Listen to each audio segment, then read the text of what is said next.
Scott Hinkle. The Autobiography of Mother Jones, by Mother Jones.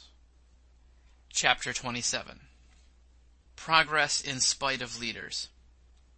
Other strikes come to my mind, strikes of less fire and flame, and hence attracting less national notice. The papers proclaimed to stockholders and investors that there was peace, and there was no peace. The garment workers struck and won. In Roosevelt, New Jersey, the working men in the fertilizing plant of Williams and Clark struck. 2 strikers were shot dead, shot in the back by the hired gunmen. The guards were arraigned, let out on bail, and reported back on the job. The strikers were assembled in a vacant lot. Guards shot into their midst, firing low and filling the legs of the workers with bullets. "Mother," the strikers wrote to me, "come help us with our women." I went. "Women," said I, "see that your husbands use no firearms or violence, no matter what the provocation. Don't let your husbands scab. Help them stand firm, and above all, keep them from the saloons. No strike was ever won that did not have the support of the womenfolk." The streetcar men struck along in 1916 in New York City. I spoke to a mass meeting of carmen's wives, and we certainly had those women fighting like wildcats. They threatened me with jail, and I told the police I could raise as much hell in jail as out. The police said if anyone was killed, I should be held responsible and hanged.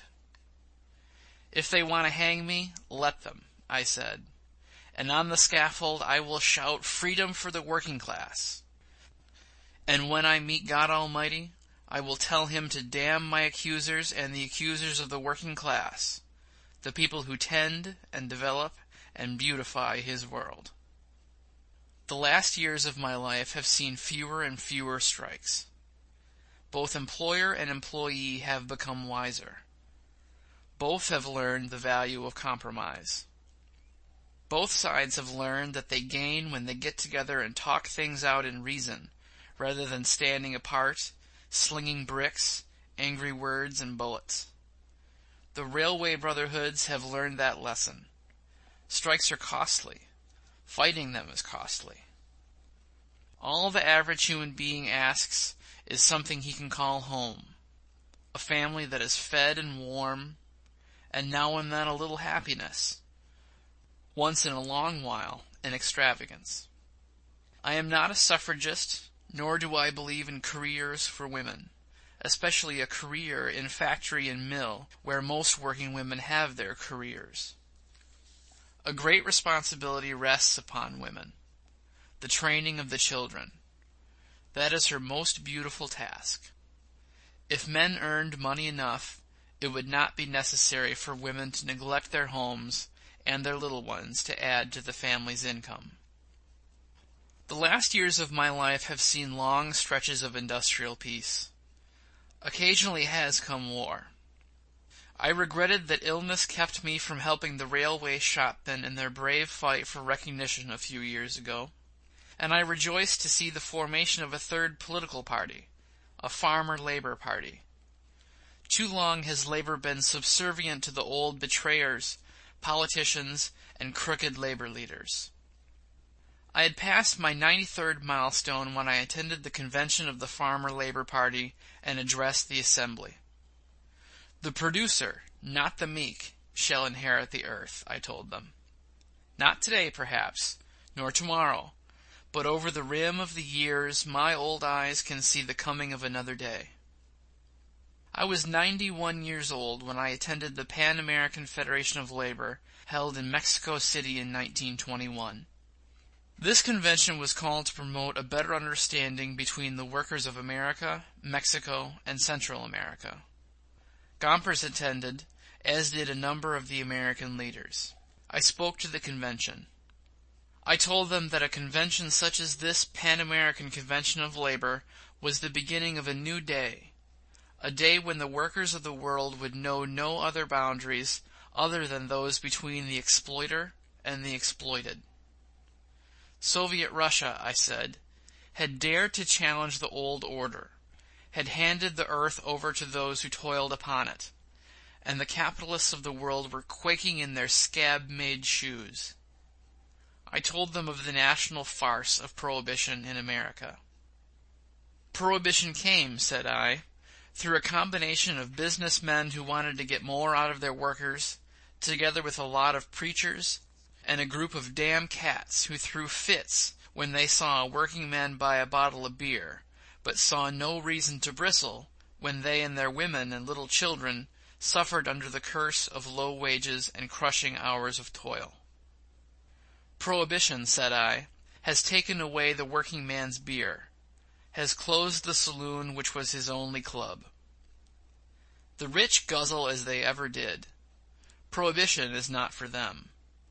They have their clubs, which are sacred and immune from interference. The only club the working man has is the policeman's. He has that when he strikes. I visited the coal mines of Kolhulia, and I saw that the life of the miner is the same wherever coal is dug and capital flies its black flag. As I look back over the long, long years, I see that in all movements for the bettering of men's lives, it is the pioneers who bear most of the suffering. When these movements become established, when they become popular, others reap the benefits. Thus it has been with the labor movement. The early days of the labor movement produced great men. They differed greatly from the modern labor leader. These early leaders sought no publicity. They were single-minded, not interested in their own glory nor their own financial advancement. They did not serve labor for pay. They made great sacrifices that the future might be a bit brighter for their fellow workers.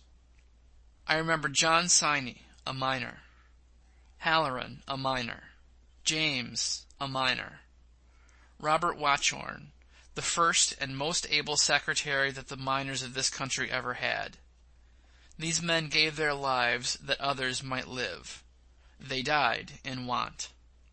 Dick Williams, McLaughlin, Travlick, Roy, Stevens, Wright, Powderly, Martin Irons, Davis, Richards, Griffith, Thomas, and Morgan were pioneers worthy of our memory. Powderly had to get up a subscription to defray the expenses of Griffith's funeral. Many of these pioneers died without even the gratitude of those whom they served. Their monuments are the good they did. Many of our modern leaders of labor have wandered far from the thorny path of these early crusaders. Never in the early days of the labor struggle would you find leaders wining and dining with the aristocracy, nor did their wives strut about like diamond-bedecked peacocks, nor were they attended by humiliated, cringing colored servants. The wives of these early leaders took in washing to make ends meet. Their children picked and sold berries. The women shared the heroism, the privation of their husbands. In those days, labor's representatives did not sit on velvet chairs in conference with labor's oppressors. They did not dine in fashionable hotels with the representatives of the top capitalists, such as the Civic Federation. They did not ride in Pullmans, nor make trips to Europe. The rank and file have let their servants become their masters and dictators. The workers have now to fight not alone their exploiters, but likewise their own leaders, who often betray them, who sell them out, who put their own advancement ahead of that of the working masses, who make of the rank and file political pawns. Provision should be made in all Union constitutions for the recall of leaders. Big salaries should not be paid. Career hunters should be driven out, as well as leaders who use labor for political ends. These types are menaces to the advancement of labor. In big strikes I have known, the men lay in prison while the leaders got out on bail and drew high salaries all the time. The leaders did not suffer. They never missed a meal.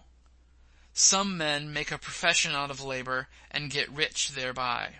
John Mitchell left to his heirs a fortune, and his political friends are using the labor movement to gather funds to erect a monument to his memory, to a name that should be forgotten. In spite of oppressors, in spite of false leaders, in spite of labor's own lack of understanding of its needs, the cause of the worker continues onward. Slowly his hours are shortened, giving him leisure to read and to think. Slowly his standard of living rises to include some of the good and beautiful things of the world. Slowly the cause of his children becomes the cause of all. His boy is taken from the breaker, his girl from the mill. Slowly those who create the wealth of the world are permitted to share it. The future is in labor's strong, rough hands. End of chapter 27. End of the Autobiography of Mother Jones by Mother Jones.